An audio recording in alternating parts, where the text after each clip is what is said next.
Trying something new and she's not afraid. Dressing up all cute and she looking great. And she know how I do almost every day. Step 1, have a little fun. Yeah, we're here to live, not here to run. Step 2, find someone cute, cause we all deserve somebody new. And step 3, make a memory. Down a couple beers and drink heavily. And step 4, no regrets, just enjoy whatever happens next. When the sun goes down tonight, there'll be one thing on my mind.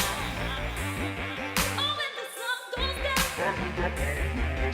Yeah, come around. let's go. When the sun goes down tonight, Yeah, there'll be one thing on my mind. Oh, when the sun goes down. 1, 2, 1, 2, 3, let's go.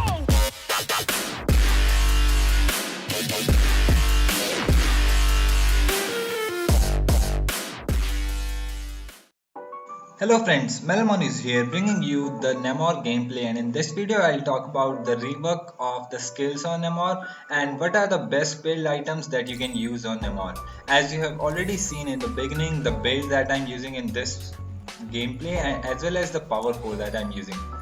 So let's first talk about the skills of Namor. Mainly before the nerf, I would say, though overall it was a buff on his skills, the stats has been increased a lot, but the CC that has been removed from his ultra skill is a huge drawback on him, because before it Namor was really OP tank. Like sometime it was used to save for the first pick also because of his strong CC from his ultra skill, and it was a huge wombo combo for many AoE damage skill users. But now the ultra skill don't provide any crowd control, but instead now the range has been increased. Also, if you remember, there has been 2 update on the Namor. The 2 rework on Namor. When the first rework came, like the ultra skill has been nerfed when the crowd control, the CC has been removed from it. At that time he used to make a bigger wall, that bigger circular wall, and there was some kind of glitch in that. Even the enemies and your teammates are not able to enter or exit. Like in one match I remembered it, I was playing in free for all mode and I was playing vision. Even I used my skill 1, I was not able to move in and out of that wall when the enemy Namor used it. So that was not good, because even your teammates were blocked because of that. But now they have changed it and the circular wall is smaller, so that it's easier for your teammates to catch the enemies, as well as mainly the circular wall has been shortened so that enemies have less area to move within that circle. And there was one more thing that has been added, like earlier when Namor died or moved out of that circular area, the wall dropped. But now even if he dies or move out of that area, the circular wall will still remain there. And there is buff on his skill 2, the range has been widened now, just like the Iron Man skill 2 has received buff, it is same as that. And also the shield regen and HP regen has been increased for that removal of crowd control from his ultra skill. So overall it was a buff on Namor skills, the stats has been improved, but that crowd control removal was a huge drawback. Now like enemies don't fear Namor skills. So mainly after that nerf on the Namor ultra skill, that the crowd control was removed, Namor was rarely picked in the high rank matches. Even if you have watched those tournament of BAST, the Marvel Super War official tournaments, players were not picking the Namor in that tournaments also. And before it was like a wombo combo with the Namor Scarlet Witch or like Namor Doctor Strange pick. So but now Namor is rarely picked in the rank matches, and even like I'm playing Namor after a long time. Like I think last time I played him during April, or it was before the nerf that came. It was before the Namor update came, so I was not in touch with Namor for a long time. And now here I'm using, like I didn't play it that good, but still somehow I got the MVP in the ending. So I hope you understand how his skills work. Okay, there is one more thing, his passive, about his passive. Whenever you are out of combat and you walk on the river band. Like here you can see the river which connect the top lane to bot lane and bot lane to mid lane, I mean top to mid, mid to bot.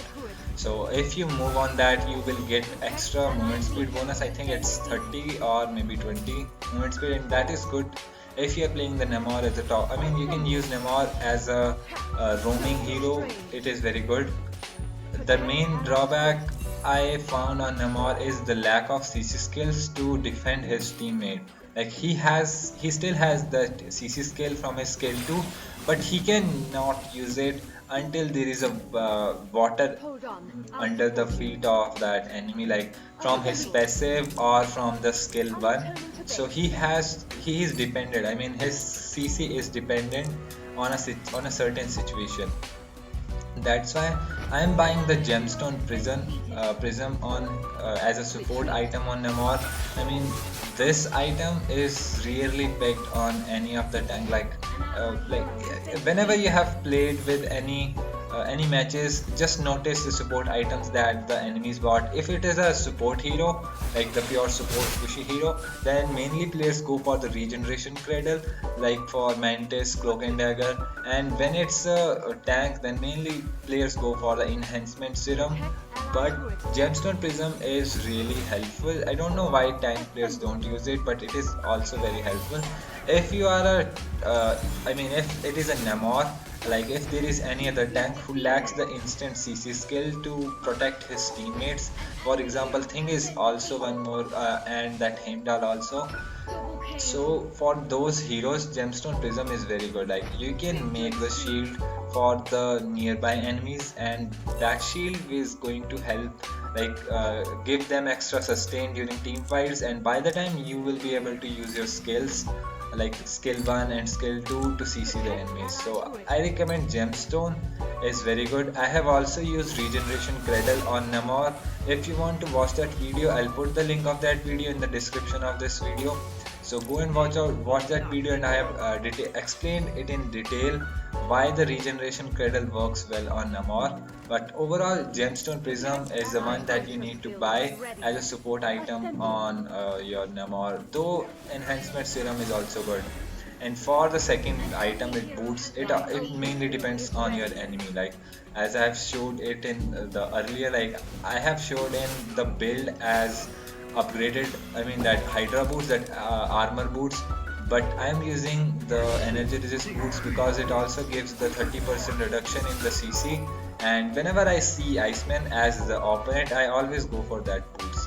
Like it also gives you energy resist, but the CC of Iceman are so annoying, so the boots are really helpful against the CC heroes, and especially against the Iceman.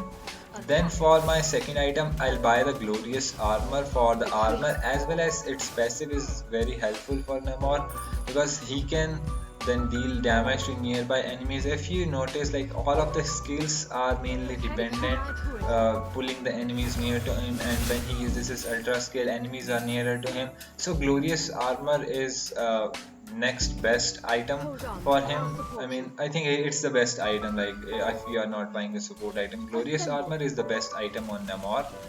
Then my next item, normally I would go for the Megingjord right after this if my team is on the winning side, mainly because I already have the energy resist from the gemstone prism. If you don't know, gemstone prism gives you 100 armor as well as 120 energy resist and 10% cooldown reduction.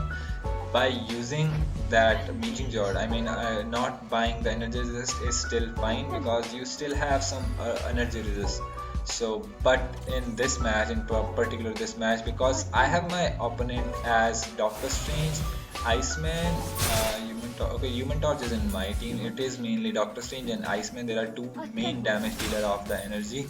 So I'm buying the what is that name, Deadly Phantom. Yeah, I'm buying that energy resist Deadly Phantom item earlier than the Megingjord, and after that I'll buy the Megingjord, though match will end before that. I mean before I complete my full item. So these are the 5 items. And for the last item, go for the Captain America shield. Don't buy a Vibranium suit.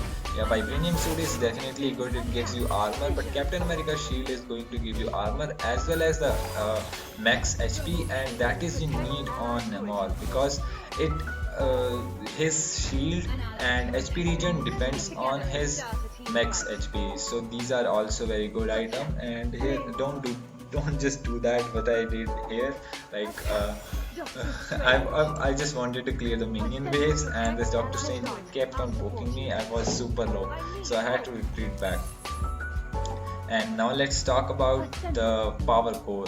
If you have noticed in the beginning, normally like it's a basic power core for any tank. If you notice, the only difference is the spellcast boost. Like normally I use the agility boost or maybe vitality boost on that one of the small power core, but on Namor you can go for spellcast because it gives you extra 10% cooldown reduction. If you notice, overall this build only has a 10% cooldown reduction from Gemstone Prism. That's why that spellcast extra 10% cooldown reduction is also helpful. And if you are buying, like if your opponent is a light energy damage hero, like if there is only one energy damage hero in your opponent, then instead of buying Deadly Phantom, go for the Cloak of Levitation, because it gives you energy resist as well as the 5% cooldown reduction, and that is very helpful. So you get extra 5%. And cooldown reduction on Namor is also helpful because he does not consume any energy or mana to use his skills, so you can simply spam your skills. And here, like I said, don't use your alt like that. It is mainly because I use my alt on a tank. I thought maybe that Doctor Strange will come a little bit nearer, or like overall it was a bad alt because I only trapped the that Groot in there, and that was not helpful because Groot is a tank. He was low HP but he didn't die there, so that was a failure alt. Overall, I hope you understand how I built the item on Namor, the defense items. By the way, I have seen some players buying that cooldown reduction boots on Namor. That is like okay. I mean, I don't think you should buy the cooldown reduction boots on Namor. I mean, it's fine, but I mainly prefer the armor and the energy resist boots on tank heroes whenever I play them. So here if you see, like enemies make a huge mistake of the lack of map awareness, like they ignored the Star-Lord push there. With this we got into their turret. Now you can see like 4 dead. I was mainly when I used the teleport, I was expecting Star-Lord will follow up with me and we are going to take directly the base, but when he went back, like as a tank I cannot deal that much damage on the tower. So with this, like overall it was a happy ending and we ended this match so fast. So don't forget to like this video and subscribe to the channel if you are new. Also turn on the notification bell as I upload every day. Join me on Discord and Instagram. Both the links are available in the description of this video as well as on the channel about page. Yeah, I'ma make this shit hot. Oh, I'ma light this shit up. Yeah, I'ma make this shit hot. Oh, I'ma light this shit up.